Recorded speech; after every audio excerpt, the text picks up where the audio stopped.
So this series is called Anatomy of a Comic, and like seasoned killer comedians. You know, but I've been seeing people up like at Laughs and places like that that are just like what I'm. And that's what you guys represent. I see Sky, I see you opening up at Laughs for feature shows now, and Nigel, you always kill everywhere I see you. So so I really respect the comedy you guys have done. And so speaking about comedy goals, like what are your goals out of your comedy career? What kind of things do you hope to come out of the comedy career going in the future, either near future and far in the future? Well, I would really like, I want to be so funny that a perfect 10 hits on me after a show. I love that show. There's no bit in an interview. There's some reality in that bit. All right. Hey, Tom Brady, good game. We're going to throw a pass, right? It's a fucking interview. Like, no, we want to hear about we don't want to fucking see the next. No, that's, I'm just making an inside joke because we just got Yeah. But what were we about your goals for the comedy career? Goals, Comedy Central. Actually, my real goal right now is just to get up to a palatable half hour that I can do anywhere, and then start looking at the people as much as I can. Nice. I'm gonna follow him because he. It's good. My goal with comedy right now is just to keep doing this until somebody maybe gives me a chance. That's a shitty way to approach things, because that'll never get me ahead. But my goal is to start featuring regularly in all the clubs. I'm starting small, but that's about it. That's all I can see in the future. It's not like, should I take it to tomorrow Letterman? Are you both thinking, hey, making a career at this, going to corporate comedy, doing the road comic? I don't think that my brain is good for the office setting type of outing. So I don't think corporate is my thing. I would love to do it because I know it pays well, and it's one of the better paying next to colleges, but I would like to do colleges. That would be, I think that I'm relatable to that generation still, because I'm hanging on to it for dear life right now, but I still think I can relate to it. Cool. Yeah, corporate is just not interesting. You just have to be so clean. Right. And then it's almost to the point where the audience is it just seems like they're retarded. Like, it's the subtlest. I don't even know how to, I feel like I've done sets in front of people who are like that uptight, and it's just like, even my clean jokes, they're not that they're dirty, it's just that they're so aggressive by comparison. And I'm not Bob Hope, Right. That is the sort of thing I'm not Bob Hope. I'm not Bob Hope, man. I mean, obviously, corporate gigs will pay $10,000 for the hour, which is just not, it doesn't even compare to the next best paying one in college for like $1,000. So let's dive into the process that you go through, or how your process developed over time for the newbies. Now, first, a tip for newbies out there. Any tips that you want to give? Lessons learned for folks that are getting started. They're like, hey, wow, I come and see you guys kill every time. Sometimes they kill, sometimes they don't. And they're like, oh, how are these people consistently killing it every time? Yeah, no, it's I would say it is really hard, because I've seen people who they're funny, but it's just inconsistently. Like, one time they'll just destroy, and then the other time it's like a pitter patter. Like, I feel that I'm either a 2 or a 10. Like, there's no middle ground in my performance. Either I'm really on, or I'm just not in it. And I don't know. I guess practical tips: don't write about rape. Don't write about abortion. You shouldn't say the C word or the N word until you can make it funny. All of this until you can make it funny. Right. And don't say fuck.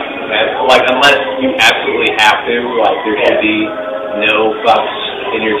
Only because you're looking for an artistic emphasis in the word fuck. You're not looking for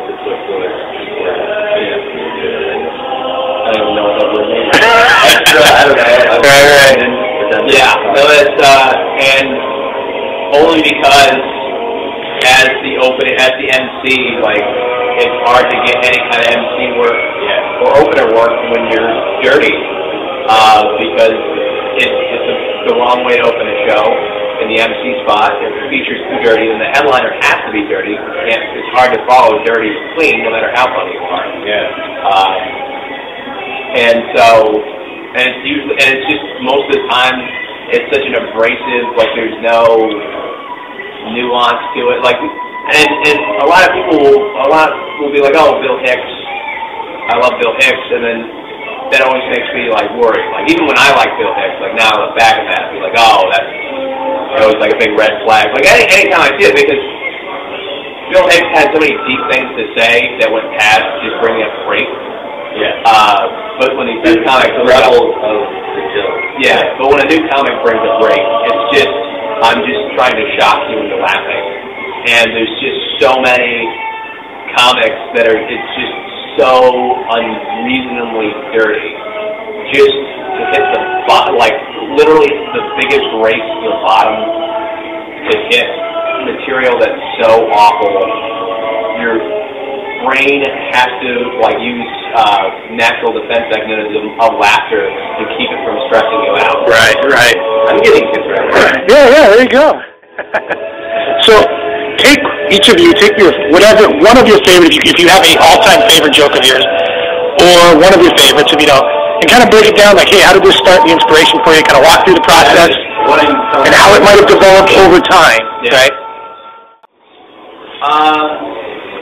I would have to say that probably, I don't even know why it's my favorite joke, but I have a joke about Heath Ledger being a method actor. And that's a great one. Okay. You know, I don't know why I was just thinking about method actors, and I think there was going to be a bit in there about Daniel Day-Lewis and just like how their roles compared, and I was just thinking about you know, if he's a method actor, he's going to be the Joker the whole time. He's got a daughter. So even when he comes home at night, he's going to come in there and be acting like the Joker in front of his daughter, who's, you know, a small child, and he's terrified. And then what the probable thing is, not even a probable thing, but then it just kind of clicked, and I was just like thinking about the daughter, what she would say to that, and she'd probably say something like, well, I liked it better when you were gay, you know, referencing, you know, obviously the Brokeback Mountain. Right. And told it for a little bit, and then it started referencing 10 things I hate about you. No, but I told it, it was my opener for a long time, and then it just stopped working. It just didn't hit. I did it in LA in front of Chris Porter, and he was critiquing my set. Really? And he was like, that's really funny, but I didn't laugh. Like, it was like, all the stuff is there for a funny joke, but the way you're delivering it stinks. And I kept it in my back pocket, and then I was doing a improv show called Laugh Off, which is something my friend Carmen Malone does down in Florida, where you have two comics on stage, you get a topic, and you have to make the audience laugh in 1 minute. So it's improv, but from the perspective of a stand-up comic, and you can improv a joke, or you can take a joke you've already written and just do it like you just thought of it. And so the audience was so under the perception that you were writing the joke on the spot. You could bring out an old joke and just tell it, and they'd be like, you thought of that? I just watched them give you a topic, and he just told a minute-long joke on the spot. Nice. And he just thought of it. And so to them, it was just every joke that hit, it was either nothing at all or literally the biggest applause break you've ever gotten. And I had this joke, I hadn't been doing it, and I told it there, and it was like one of the biggest laughs of the whole night. And getting that huge laugh on it gave me the confidence to start telling it again. And it's always hit ever since. It's been one of my most consistent jokes, like closing bit. I can hit the punchline and then just say thank you, good night, and that whatever laugh I get for it goes right into the applause at the end of my set, and then I walk off stage. Awesome. Yeah, I love that joke. That's awesome. Scott, same question. Yeah, I'd say the first joke that I wrote that made me realize, I think I'm on to something, because I was emceeing at the time on weekend shows, and I had headliners come up and say, that joke is really good. It's a joke. It's on YouTube. It's like I did it the second time I ever did stand-up. I did the joke, and I talk a lot about at the time that I was from Nebraska originally, and people always stereotype Nebraskans. I can't tell you how many conversations I've been in where people will say, where are you from? Or ask where you're from, and I say I'm Nebraska, and they're like, oh, you must eat a lot of corn. Right. That makes no logical sense. Just because something is in abundance in your home state doesn't mean that you eat that. So I started brainstorming with that, and I went to, you don't go up to a person from Texas and ask if they like eating bush.